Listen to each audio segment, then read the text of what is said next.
Mr. Speaker, Representative Davis moves to call from the calendar House Bill 537, returned a few minutes ago. Without objection. House Bill 537 by Representative Davis, health insurance insurers, health coverage plans to cover certain benefits and services. Representative Davis. Thank you, Mr. Speaker. Members, I know that y'all have all received some floor notes on this bill over the last couple of days. The bill is about to change dramatically with some amendments that are actually on your computers, and I think they were passed out at your desk. Initially, I brought this legislation because I had a constituent that came to me regarding IVF and health insurance coverage for it. I was not aware at the time that infertility treatment and IVF specifically was not covered under most health plans. There are some health plans in the state that do cover it. There are a few that do not. And so you probably saw on your computers the fiscal note, which was very large. So we, in that fiscal note, we had to take out the Office of Group Benefits, which is usually common whenever you do a health insurance mandate. In the amendments, the Office of Group Benefits will still be excluded, and hopefully in the next year or two, we can look at those costs and bring them into the fold. What the amendment will do now is take out the IVF portion of the bill. So this bill has nothing to do with IVF, and what we're going to do is make a study commission. And over the next year, we're going to study the cost of it. We did receive a fiscal note from the Department of Insurance and Blue Cross Blue Shield. I do have some questions and concerns about that cost, and I do want to call in other health plans that do cover to see what their costs exactly are regarding IVF coverage. I also want to call in doctors and experts and have that discussion. So we're going to have an amendment. Well, the amendment's going to take out IVF, but it still will include coverage for fertility preservation for those undergoing medically necessary treatments that may affect their infertility. Most of the time, these are cancer patients. When a person has ovarian cancer, uterine cancer, breast cancer, testicular cancer, this will provide coverage for those patients who have to undergo those medically necessary procedures in order to collect the sperm, collect the egg, and freeze those for later use. This does not have anything to do with embryos. This is not about freezing embryos. It's only about the collection of the egg and the collection of the sperm. And that's what the amendment is going to do, and hopefully this will ensure that those people that do have cancer and do have to go through that treatment and possibly could not afford it out of pocket will be able to now create families once they are past that treatment. All right, and I'll take any questions. Let's go ahead and take up the amendment, okay, and then we'll get back. Representative Davis offers up two-page set of amendments, 5014. All right. Any objection to the adoption of the amendment? Seeing none, the amendment is adopted. Back on the bill. Question on the bill, Representative Larry Friedman.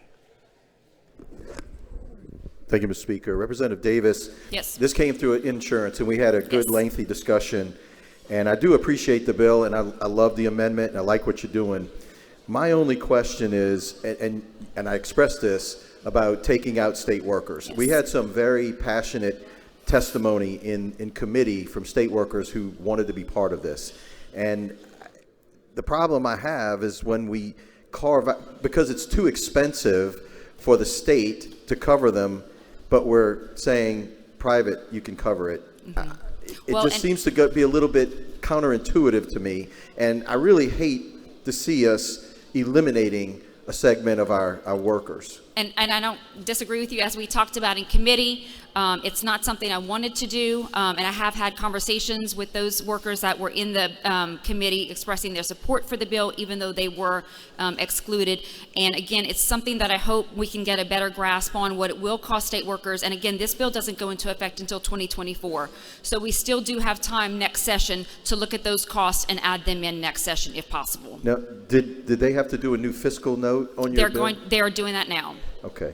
And so 2024 gives us some time. Correct. Employ that study committee, yes, to try to really look at this in globo. Yes, because I would love to include state workers, of course. Yeah, I like your bill. I like what you're doing, and I really hope we can make it, it's affordable for everyone, and we don't just eliminate a segment of our Thank people. You. I appreciate it. Thank you. Representative Ivey. Yep. Thank you, Mr. Speaker. Rep. Davis, thank you for your work on this. I think you put a lot of effort in to try to see what we can get is a great first step. I really appreciate that. I'm looking at the proposed, the fiscal note with the proposed amendment here. Is it possible that you can get an updated fiscal note on maybe a proposed amendment to add back That's what I'm hoping to do. with Yes. just this limited scope? Because this can't be nearly Yes. that expensive. No, completely agree. This is much less expensive. One IVF treatment can cost upwards of $25,000. So that's where the expense came in. Even though the original, the amended bill, as it was going to be amended, would have limited that. This is around the cost for everything included about $7,500. So the cost is much, much less. So the impact to the bottom line for But it's insurance also limited only to, the to cancer. medically necessary. Yeah, Right, right. So my plan is between here and the Senate, I would like for the fiscal office to go ahead and see if they can come up with those numbers. great. Unfortunately, in the fiscal note that you're looking at, they did not separate the IVF treatments from the fertility preservation. Okay. So it's all lumped together. Okay. In So this one, that okay. is my hope, is to go ahead and get those numbers. And then once again, when we do the commission and we look at exactly what the costs are to possibly include OGB. All right, great, thanks. Representative Thomas for a question. Thank you, Mr. Speaker. Representative Davis, did I understand you to say that you're going to return this to the calendar and turn it into a study resolution? I'm not returning this bill to the calendar. This bill will move forward, hopefully, as fertility preservation only. What we're going to study is health insurance coverage for IVF. Does this remove the opposition from those groups that have opposed it? This removes the opposition from the health plans. I did talk to Right to Life. They are looking at it. My understanding with Right to Life was as long as we were not creating embryos under this, they were going to be neutral, but I cannot speak for them. I know that Mr. Clapper is in the building and he's looking at the amendments as we speak. What about the American Conference of Catholic Bishops? They are still opposed, and I just talked with Mr. Constanza, and they are still opposed. Unfortunately, they just don't agree with the IVF process or anything other than natural family planning, and I completely understand that and respect Okay, that. thank you. Thank you, Representative Davis. And I Thank have you, Mr. also, Speaker. when I spoke with Mr. Clapper earlier and when I spoke to the Catholic bishops, I do want them to be on the commission because I do value their input and do want to hear what they have to say. Thank you. Representative Cruz for a question. Thank you, Mr. Speaker. Representative Davis, I kind of wanted to echo what Representative Freeman said. Don't you think that we should ensure that government follows the rules before we impose them on someone else? Like he was talking about Office of Group Benefits. I would think we definitely have to put them in there before we ever expect the private individuals to do the same thing. I disagree. I know that whenever we've done health insurance mandates, at least over the past 26 years that I've been around, we have excluded OGB for expressly the reason that I stated is that it's usually the cost to the state. So it's not something that I'm doing on the fly or on a whim. It's something that there's precedent for. Wouldn't you know that most of my constituents get very disappointed when they have to do something that government officials and government itself doesn't have to do? Completely understand. Second thing, I noticed, and I think this is still in here, I've been looking at the amendments, that this would include a person unable to reproduce either as an individual or with a partner without medical intervention. What does that mean exactly? Where are you seeing that? In one of the, let's see, in amendment page 2, line 10 is what I've written down here, paragraph B. When you were defining infertility. I think you may be on the wrong set of amendments. Okay, so that's not in there anymore? No. Okay. These So- are amendments set number 3264-5014. So do you define infertility in that one? We define iatrogenic infertility, which means infertility, the impairment of fertility caused directly or indirectly by surgery, radiation, chemotherapy, or other medical treatment. Okay, so this previous definition, infertility, that's something you would be in your HCR and not necessarily in this Correct. bill? Correct. Okay. All right, I think that gets it for now. Thank you. All right. Representative Bacala for a question. Thank you, Mr. Speaker. Yeah, I kind of echo the idea that we're going to exempt the state. Ben Clapper's here. Can you text? Oh, I'm sorry. That's okay. I'm curious, and again, coming from local government, this would impose a restriction on or impose a cost upon them that we can't afford, but we assume they can. But the other question is, and I asked in committee, and I think you were going to check on it, 40% of the state is on Medicaid. Is Medicaid going to be part of this as well? No. Does not apply to the state of Louisiana or to Medicaid? Correct. Thank you. All right, Representative Edmonds.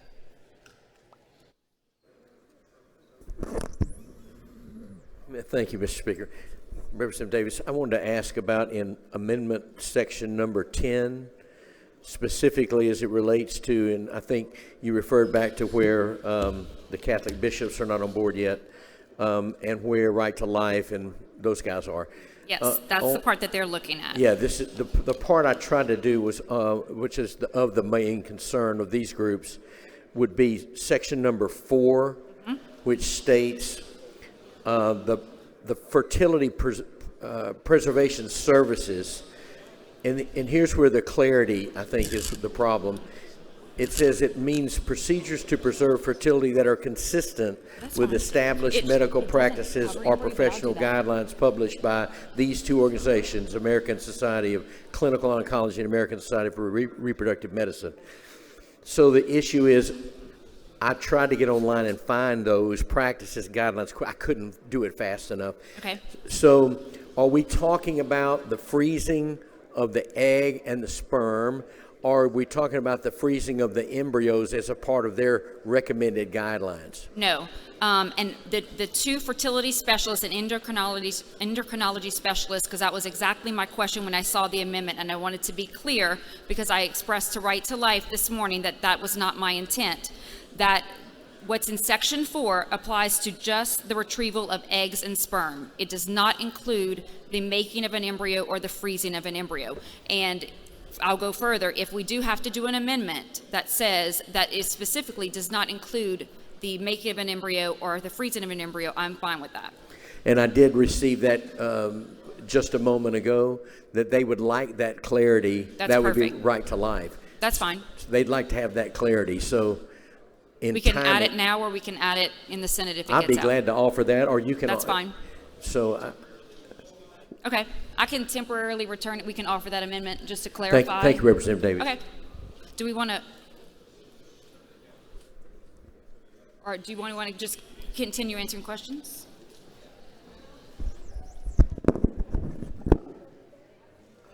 You want temporary?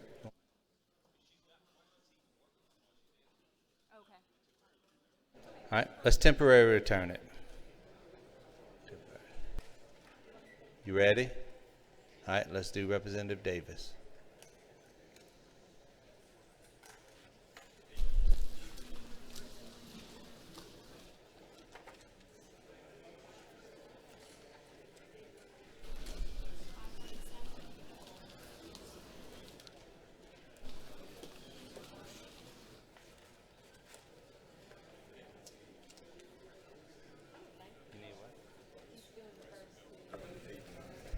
Mr. Speaker and members, Representative Davis moves to call from the calendar House Bill 537, returned earlier this afternoon. Without objection.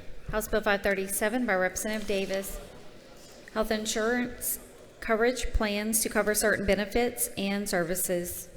Representative Davis. Thank you, Mrs. Speaker. Thank you, members, and thank you for your patience, members. We did add the amendment that states that standard fertility preservation services does not include the creation of or freezing of embryos nor the fertilization of eggs. All right. We have the amendment. I know it's getting put online right now. Okay. All right, keep singing for a little while.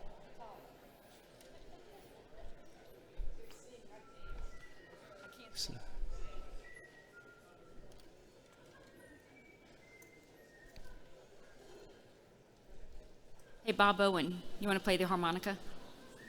All right, Madam Clerk on the amendment.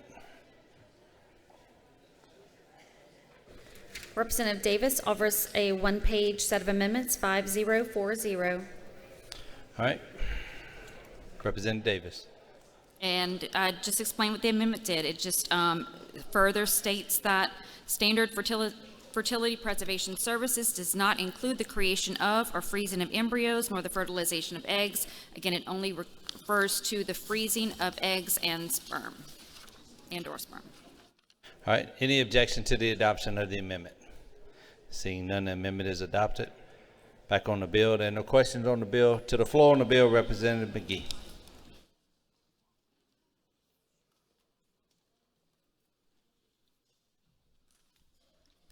Thank you, members. I'll try to be as brief as I possibly can, which it might not be that brief at all. This issue is really important to me. In fact, it was important to me before we amended it. I have some deep concerns about some of the things I've heard around the discussion around this bill. You know, we had some discussion about the Catholic bishops being against IVF. You know, when my children were born via IVF, they didn't have a problem baptizing them. When I moved them in the 4th grade to St. Francis Elementary, the school that I went to, they didn't have a problem cashing my check. When I registered for Vanderbilt, which I did a couple weeks ago, and it's going to cost me $30,000 a year to do so, they don't have a problem cashing that check. They don't. If they were really against it, they shouldn't take my money. They shouldn't have baptized my child, should not have offered him First Communion, should not have offered him any of those things. They don't. I guarantee you they'll cash those checks tomorrow.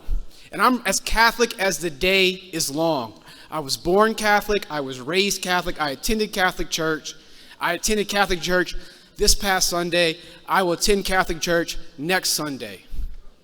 But to sit here and tell me that my 3 beautiful girls are somehow not natural is the most hurtful, ridiculous, and frankly outlandish thing that I've ever had. And I'll tell you these 3 unnatural girls what they did. In my elementary school where they graduated, class of 90, 3 students got the President Academic Excellence Award, which means you were above a 3.5 your entire time you were there, and received the Presidential Fitness Award for all 3 years that they tested you on, which put you in the top 85 percentile in both categories. Only 3 students were able to achieve that at that school. All of them were my girls. Yeah, I'm proud, extremely proud. And so when I hear the conversation about this, it really drives me nuts, because what we're saying is we can't offer that to everybody, that somehow this is not right. Well, I would like everybody who knows a cousin, a friend, an aunt, a mom, or a daughter, or whoever it is who used IVF, if you vote against this bill, I think you owe it to them to call them on the phone and say, I am against what you're trying to do. I'm against you trying to bring life into this world. I'm against you trying to bring life into this world of your own. Because that's what it is. Look, we can talk about mandates and constituents and all that stuff, but that's what we're really talking about.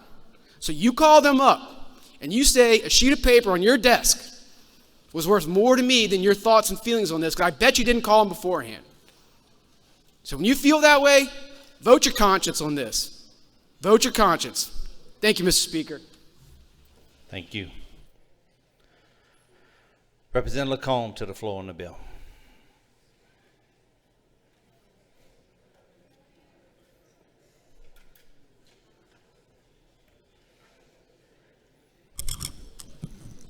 Thank you, Mr. Speaker. Members, I want to thank Representative Davis for her leadership in getting the bill to this point. When we were in committee, I thought about bringing this bill myself, and it's a shame that a Democrat can't bring this bill, because the people that sent those floor notes out were going to affect everything. I thought about bringing this bill for my best friend, who he and his wife have been trying to have a child for 7 years and have paid upwards of over $300,000 to do. And in the process of doing that, he's paid it all in cash because they want what me and my wife was blessed to have, 3 children,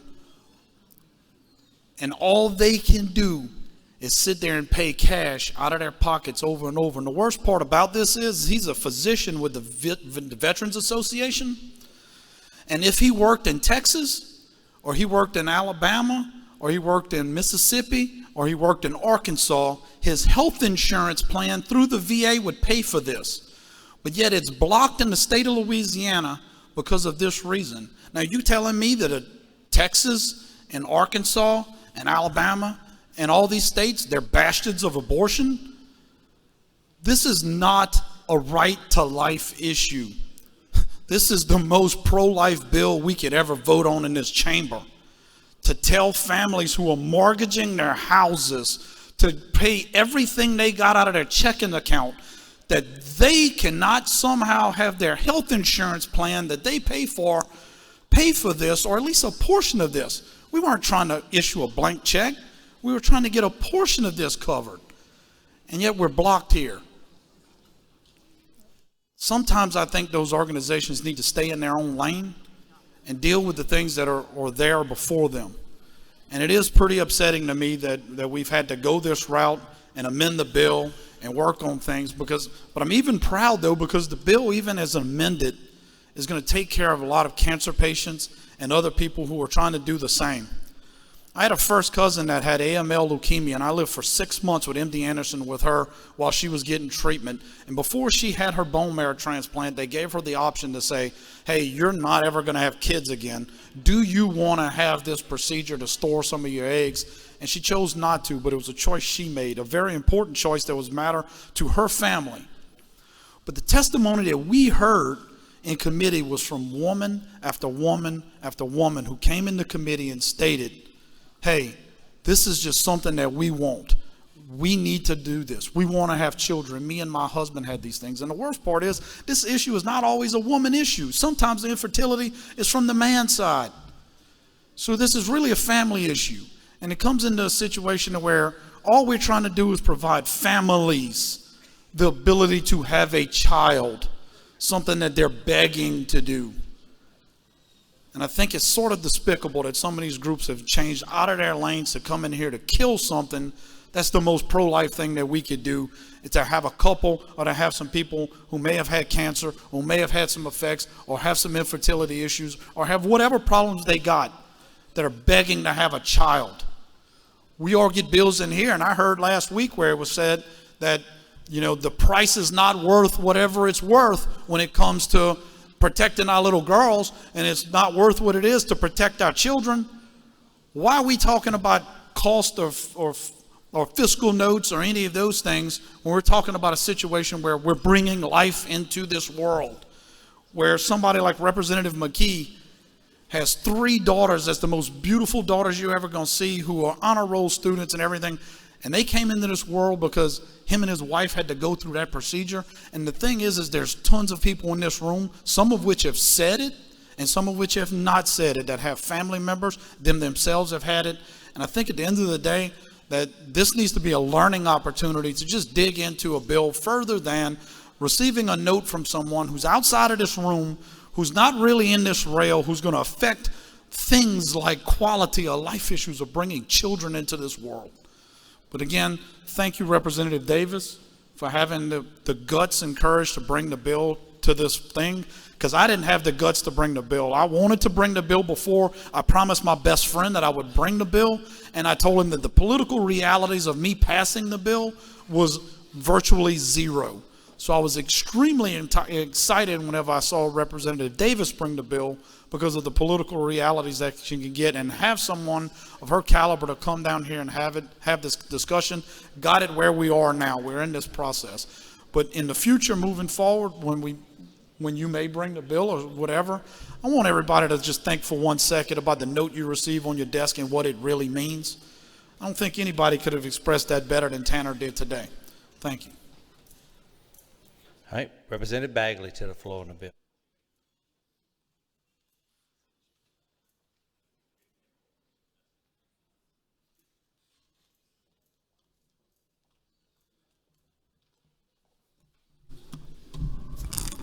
Thank you, Mr. Speaker. I rise to support this bill. Representative Davis does have courage. There's no question. Those of you that have not dealt with this issue don't understand. I'm a grandfather. I had 5 biological children, and they are college educated now, working, doing that, but they had trouble having children. My son, my namesake, they couldn't have children. They tried everything they could do. It was, I think, 6 or 7 years. And she was approaching 35, which is, you know, is kind of the magic number. They were fortunate enough to finally, through in vitro, have a little girl, and now just recently a little boy, who is the first Bagley, that's my 14th grandchild, the first Bagley that will be a Bagley when he dies. There may be others. I appreciate what Representative Davis did because it does take courage. They asked me, are you going to vote for it, even though some of the people that normally move me to vote were against it. I'm like, that doesn't have anything to do with me. I am for children. I am for giving people a chance. My son would not have had children had it not been for that. I'm not going to argue about it. I'm as pro-life as anybody in here. But I don't consider that. I also found it unusual that Representative Lacombe and Representative McGee and myself are the 3 that are speaking out in favor of this. I would think women would do that too, and maybe they are after me. I just can't believe that there's even controversy here. When I was asked would I support it, I'm like, sure, I'm going to support it. And I was kind of, the person that asked me kind of looked at me surprised. I said, I wouldn't have 2 of my grandchildren otherwise. And for those of us that have children, want to have children, those are all huge issues. Your children, and when you have grandchildren, you'll understand it's even worse. I mean, you're even stronger in that way. And so I'd like to end this by saying, Representative, thank you for what you did. Representative Lacombe, Representative McGee, thank you for what you did to speak up. Thank you. Thank you, Mr. Speaker. All right, back on the bill. Representative Davis, you have 2 questions. You want to take them on close? All right, Representative Phelps for a question. Thank you, Mr. Speaker. Thank you, Chairwoman. I appreciate the sentiments that have been shared, but I do want to just make sure for clarity, are we talking about the procedure now or the insurance cost or coverage? So still? this is the insurance cost. Okay. The insurance coverage of the fertility preservation only. That's what the amendment, which I believe, and thank you to Representative Amity for pointing that out, I believe that we did adopt that amendment. So it's fertility preservation only. The IVF, I'm going to bring in a separate HCR that will create a commission where we will dive deep into the issues surrounding and the issues of what we've, you've all received the cards in opposition. So I really want to do a deep dive into that opposition and find out what we can live with going forward, because I will bring this again. Okay, and with your findings for the insurance coverage, what has been the concern there, since it has not been covered before? As I explained to Representative Ivy, in fiscal note that was done prior, it included IVF and fertility preservation. Those 2 issues were not separated. So a new fiscal note will come out. This amendment was just drafted today. So a new fiscal note should come out hopefully within the next day, where it will show what the cost is, but it should be dramatically different. And I know I did receive a note from the health plan saying that they were now neutral on the bill because the cost is much, much lower for fertility preservation services than it was just for IVF. And that's why I was trying to get to when you mentioned that the carriers are now neutral on the bill. Yes. That's why I was wondering what was their position other than cost and obviously the reasons for the non-coverage in the past. Of course. So you've gotten...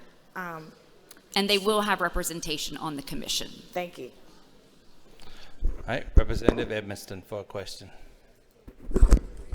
Thank you, Mr. Speaker.